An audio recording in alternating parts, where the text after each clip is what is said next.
When they heard these things, they were furious and began shouting, "Great is Artemis of the Ephesians!" This is how it is written in the Bible in Acts, in chapter 19, verse 28. This Artemis for the Greeks, or Diana for Romans, was the patroness of the ancient city of Ephesus. Where I am now, Greeks built the largest temple in their history, dedicated to this goddess. It was one of the seven wonders of the ancient world. After so many wars and so many looting, only a few stones remained of the temple of Artemis and this reconstruction of a column.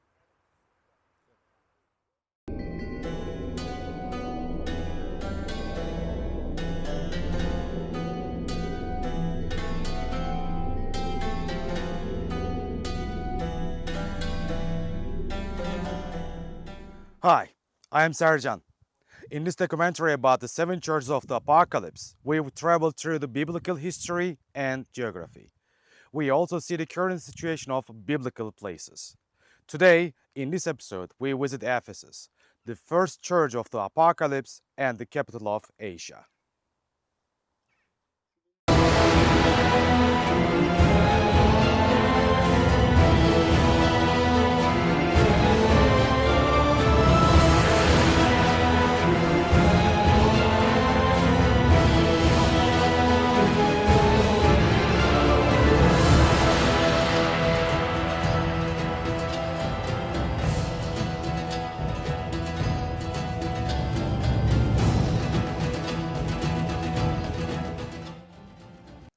Sometimes the meaning of a word changes completely.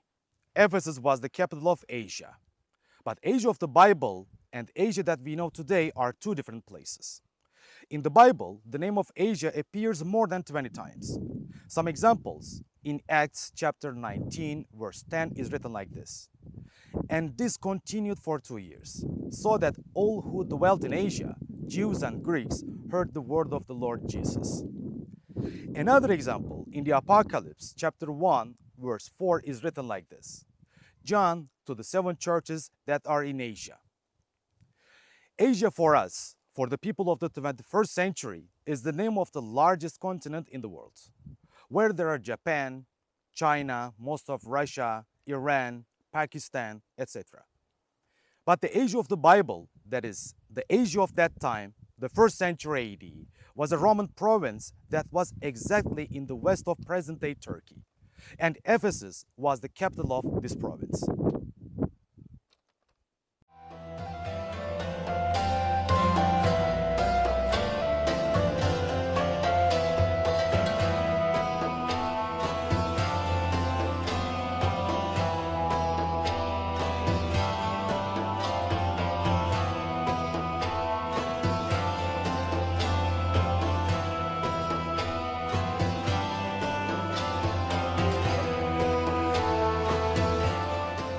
First, we are going to talk about current Ephesus. Today, Ephesus is a totally abandoned ancient city. It is an open-air museum. It is located at the western end of present-day Turkey, almost on the Aegean coast. Every day, thousands of tourists visit the city. They come by bus, there's an airport very close, and there are two large cruise ports. To make the visit, we have two entrances. One entrance is at the highest point of the city, and another entrance is at the lowest point. Of course, we generally use the door at the highest point to enter and the door at the lowest point to exit. Now with you, we are going to make a panoramic visit in the ancient city of Ephesus. Entering through the door of the highest point, we arrive at the administrative part. In the center, there's a square, or in Greek, an agora. This square is the administrative agora. On the right-hand side, we can see the remains of a Roman bath. As in all the great Roman cities, in Ephesus there are several Roman baths. After the Roman bath, you can see some columns and a building that looks like a Roman theater. But this building was not a theater. It was a bolitarium, or the Senate in English. It was the Senate of Ephesus. After the Senate, you can see two Doric columns. Where the columns are, there was another administrative building, Prytaneum, the municipality of the city. We walk and go down a little more, and we arrive at the statue of the goddess of victory, Nike. We are already in the Domitian Square. You can see some Roman fountains and the building that was a temple dedicated to the Emperor Domitian. Going down a little more, we reach the limit of the administrative part. Two pillars indicate the entrance of the public part where the governors and the rich of the city lived. We are already in the marble street. There is a statue, there are several columns, and remains of the shops of that time. There is a fountain dedicated to the Emperor Trajan, a temple dedicated to the Emperor Adrian, and the houses where the rich lived. In the background is the most beautiful building in the city, Celsus Library. After the library, there is a gate and we come to another square. This time, we are in the commercial agora, where there were many stores. Our last stop on the visit is the great theater of Ephesus that had a capacity of 25,000 spectators. After visiting the theater, we walk a little more and arrive at the exit. Such a visit lasts an hour and a half, 2 hours. When they heard this, they were furious and began shouting, "Great is Artemis of the Ephesians!" Soon the whole city was in an uproar. The people seized Gaius and Aristarchus, Paul's traveling companions from Macedonia, and all of them rushed into the theater. Paul wanted to appear before the crowd, but the disciples would not let him. Even some of the officials of the province, friends of Paul, sent him a message, begging him not to venture into the theater. The assembly was in confusion. Some were shouting one thing, some in another. Most of the people did not even know why they were there. What happened that day happened there in this place.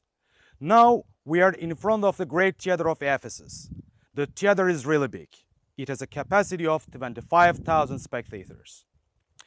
Well, in the Bible, the name Ephesus of this city appears more than 20 times. Thanks to the Bible, we know that Paul visited this city twice, and the second time he lived here for almost 3 years. Not only he, but also John lived here. Luke visited the city. It is possible to say that Ephesus is one of the most biblical cities in the world.